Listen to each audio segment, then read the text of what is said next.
Welcome back to Is It Wrong to Check Up Girls in a Dungeon? Anime review, episode number 28. This is reviewing the 40-30 episode series, Rabbit's Foot. Yep, that's the end of this episode. By the way, I actually kind of predicted this episode would adapt this particular section of pages for this episode, and it did. Yeah, it did. I think it happened toward the beginning portion of the episode, where there was a section of pages skipped over from chapter 1 of book 12, where you have the ceremony about giving Belle and Wolf new aliases. Wolf basically is very cold, I think it is. Forged, and I think it was I don't remember what his name was, but in the case of Belle's, they had to basically, they had Freya and everybody basically come with their own names for it, and Hestia hated all of it except for one.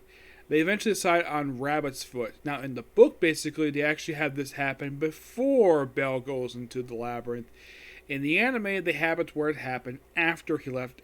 Well, technically, where he's inside a labyrinth, that's when this happens, and gets news that way. And the episode said not only adapts those few pages, mostly it also adapts pretty much the entirety of the epilogue from book 12. Nothing is skipped. Mostly everything is expanded upon. And they also adapt the prologue for book 13. Yes, book 13. Which, by the way, book 13 looks like this. Yeah, because this book's going to play a role over the rest of the season. So, aside from the stuff I mentioned, basically we have it where you start with Belle, with Lily, and everybody recovering in the hospital. And of course, he gives a bunch of thanks. Lily wants to talk to him, but first, just by sheer coincidence, Checkup and the other one from I don't remember his name, the big bulky guy, one from Vanguard, they want to talk to him, and then just right afterwards, Cassandra and Daphne want to chat with him, but just get a discount to buy stuff, and of course, about basically a prophecy. Now, the one thing the episode does not show here is that it's revealed from what I've read online, is that it's implied in book 12 that Cassandra has got feelings for Belle. It seems as though maybe they're planning to have it revealed here, but maybe they want to save it for a little bit later. And then right afterwards, Welf and Aisha take him to a bar to celebrate him being a leader. And of course, they also talk about her being a strategist. That talked to the previous two about that. I think she did a really good job. And of course, he does ask her later what the heck she does. It's just a secret. Yep. And they go to a bar, and this is where he finds out about his new alias being the Rabbit's Foot. Lily wanted to be the one to tell him, but the other guy basically beat her to it. Yep, you also have Aisha just jumping on top of him. Basically, almost seems like a very sexual thing. It almost seems like the way she was acting, that she really wanted to have sex with Belle. But look at really use a smoke bomb to smoke everybody out, drag Belle out, and basically, now they decide to finally chat, and of course she's like, well, all I want to tell you, basically, it was everybody else want to tell you. Of course, he does mention Marie briefly, but he probably made an agreement to keep her helping him a secret, just so they don't go after her. So, she thanks him, congratulations on promotion, and she asks him what he said, basically, the very last episode, where basically she says some stuff. It's almost implying she was confessing that she was in love with Belle. It was implied anyways, based on dialogue. But she's like, that's a secret. And then they walk through town.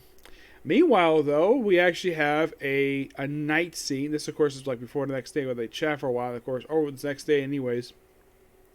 But during the night, we see Ryu killing a traitor. Well, not a traitor per se, a traitor, basically a merchant. Yeah, we see her killing him. She's got a red look in her eyes, and she jumps away. Meanwhile, though, on the surface, yeah, by the way, this next part is actually from the prologue from book 13. Or they're at Mamma Mia's restaurant, where everyone's pairing all food, and of course, I don't remember her name, the one who also has got a plague, I think, from Belle. She basically is worried about Ryu, and of course, Mamma Mia says a line that actually is from the book itself. If I knew that, I would tell you. Ask where Ryu is. Of course, she left a note. And, by the way, that whole sequence is pretty much almost the entirety of the prologue from book 13. It's like they started it.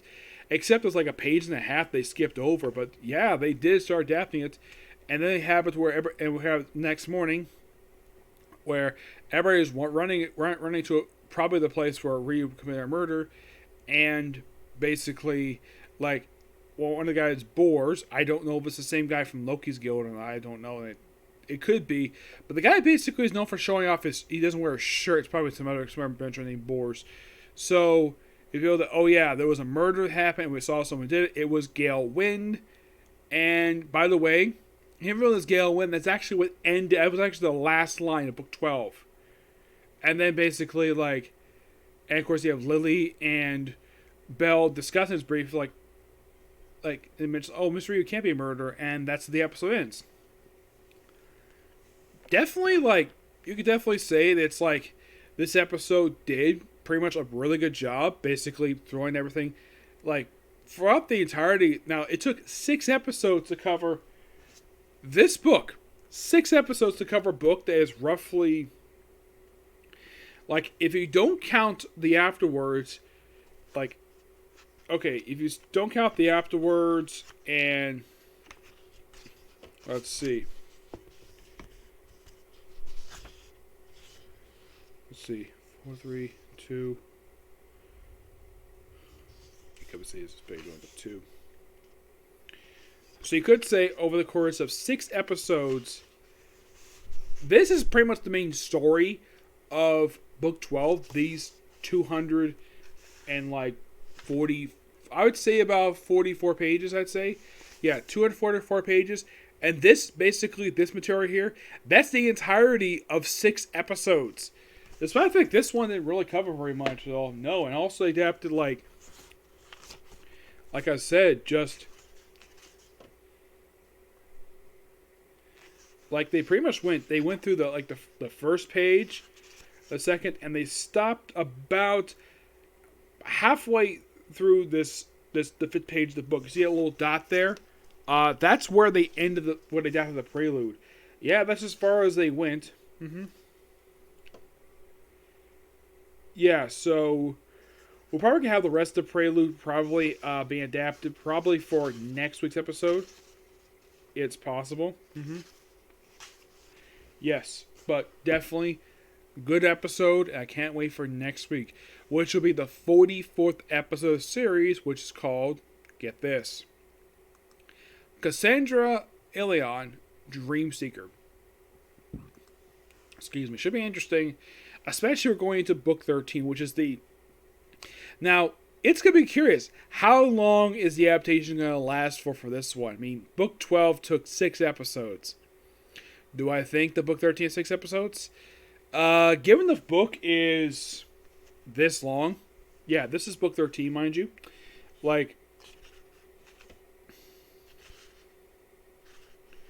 The book itself is 213 pages. Roughly about 30 pages shorter than this book. Yeah, 30 pages shorter. Now, how long do I think it would take, per se? Despite the fact, yes, this episode did technically start adapting book 13.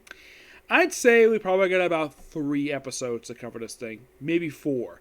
I'd say 4 at the least. Maybe 5, if we're pushing it. But I think the one book would take up pretty much the rest of the season will be book 14. Given the fact that book is over 400 pages. So we're not going to see that one take up pretty much the rest of the season so far. Now, like I keep saying, the season was confirmed for 22 episodes. We're only 6 episodes in. So we only got 16 more episodes left. And this season's done. And I'm actually pretty happy JC's staff had this being 22 episodes. Better being 13 again, which... Yeah, that was kind of pushing, given the fact how much material was cut from last season.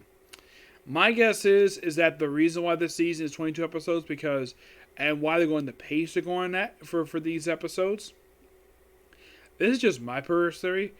I think that the studio got a lot of flack from critics when it came to season 3 of the show, that where the last few episodes were a bit rushed and they cut way too much dialogue, and also they rearranged stuff out of order. Yes, they rearranged several scenes out of order.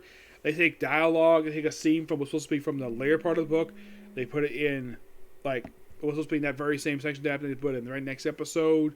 Yeah, I thought it was kind of weird the way they adapted it. Also, there is mention of the Xenos in this episode, which is interesting.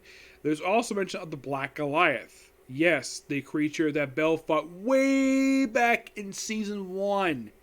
Yes. And that's mainly the reason why Cassandra and Daphne basically wanted to talk to him. Basically to get his discount. Get a coupon and sell for regular price. Because, oh yeah, sell for an arm and a leg. Yep. So yeah, that's pretty much it to talk about for this episode. It's good. Highlights got handed to JC staff. They did a great job with this episode.